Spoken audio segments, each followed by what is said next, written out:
most Scientologists in the 80s especially tried to handle cancer with all naturally. And my doctor told me, I said, what's the deal? I mean, so many people are dying. And he said, well, in our center alone, every person who's done it naturally is dead. Some who did it medically and naturally are alive, some died. But I mean, my dentist, for example, got life insurance. They drew blood. He thought, well, I think I'll go outside for a walk. He fainted, hit a pole, and died. My best friend was exercising. He had an aneurysm in his head and died. Another dear friend of mine was a doctor. Her husband was a doctor. He just died overnight. You know, in Norway, well, to confirm it, but the e-meter, the lie detector they use, is said by the Konkurransetilsynet or somebody to Scientologists convicted not to use it, promote this as a medical device. They have to say it's a religious artifact. So it doesn't do anything, but I mean, they will say, if you go in and talk to them, they will tell you, but officially on TV and in booklets, they will have to make sure it's a religious artifact. But they say that everywhere. Yeah. That's on the but they will sell it to you when they think they're not taped in a different way. Actually, on the back side, I could show you at it. They're obliged by law, because of conviction in America, to have a disclaimer on the back side of the emitter which says this is a religious artifact and cannot cure any illnesses. Yes, thanks to being part of it. But it's printed in black on black. So you have to really look to see what it says. It's pretty insidious. Yeah.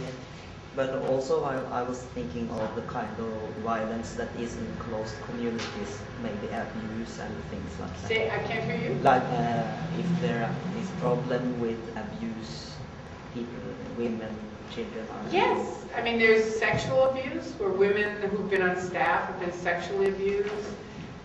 Women are not allowed to have children in the C organization anymore. So they're automatically sent to an abortion center to get an abortion, and they're supposed to be on staff the next day if they do. I mean, how horrible is that? Now, you don't know that when you're in Scientology. I didn't, but I read it after meeting Andreas. I read some lady who'd written about it. So that's totally opposite of the conservative Christian. It's opposite of what? When it comes to abortion, yes. Yeah, total opposite of conservative Christian communities. Yeah. Right. Right. Yes. Did I get you right that this whole thing started more or less as a bet? Which that's amazing in itself, isn't it? And again, not something Scientologists know. Most of the facts about Hubbard, most Scientologists do not know. And how can anyone believe, knowing that? They don't. No, exactly. That's the point. You don't know that until you get out. You don't know the facts about it. When you learn the facts, I've said to people a million times, I don't care, don't believe me, any of you. Go find out for yourselves. Go on the internet, read their side, read the other side, type in Scientology. There's a million critical websites now.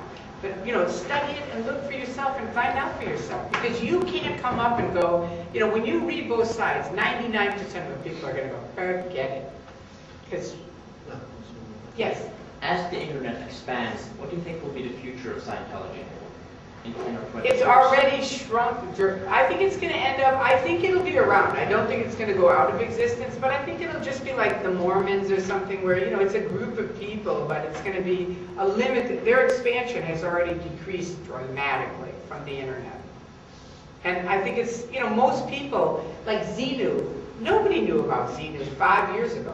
I mean, very few people. But now most people, especially in America, it's a household word. Do most of you, have you heard Xenu before? Yes? When I get only through contact through internet. That's what I'm saying. But like South Park, you don't get South Park here? Yes. Yeah. But did you see the show on it? No. I did not. They made a fantastic episode, the last one called Did they In cancel the it? Closet. Yeah, but it's out again now. Okay.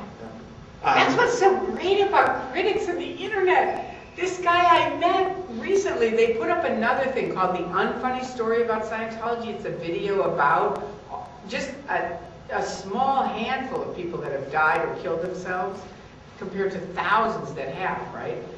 But it's not funny, right? It's pretty heavy, and the video's pretty heavy, and it's going around college campuses and stuff. Well, Scientology, behind the scenes, started attacking any place where they were showing the unfunny story of Scientology, right? So I meet this guy, and he goes, yeah, don't. I said, but I saw it on Xenu.net, right?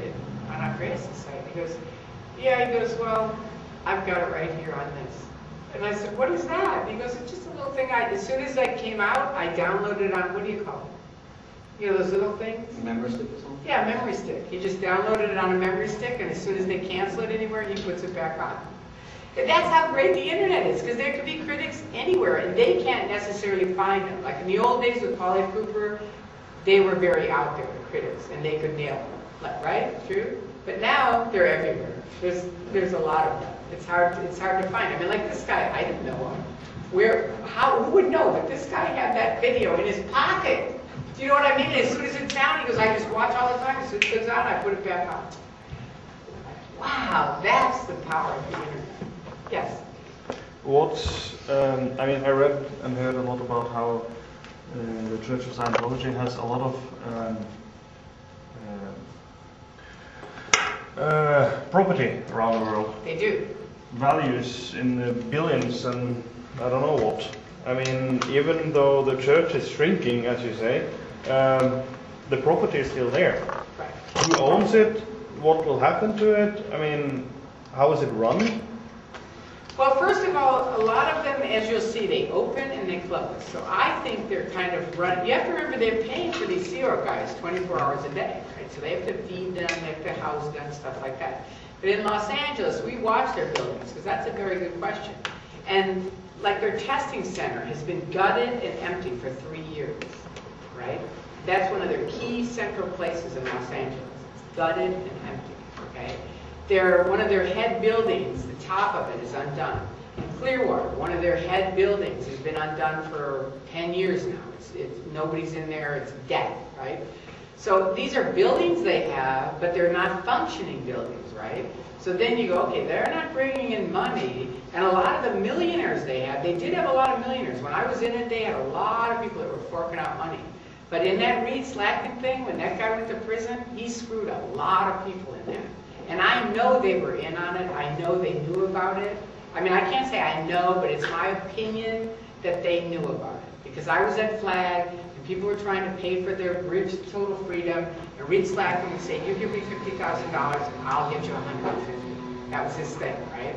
So that they didn't know about it seems very unusual to me, right?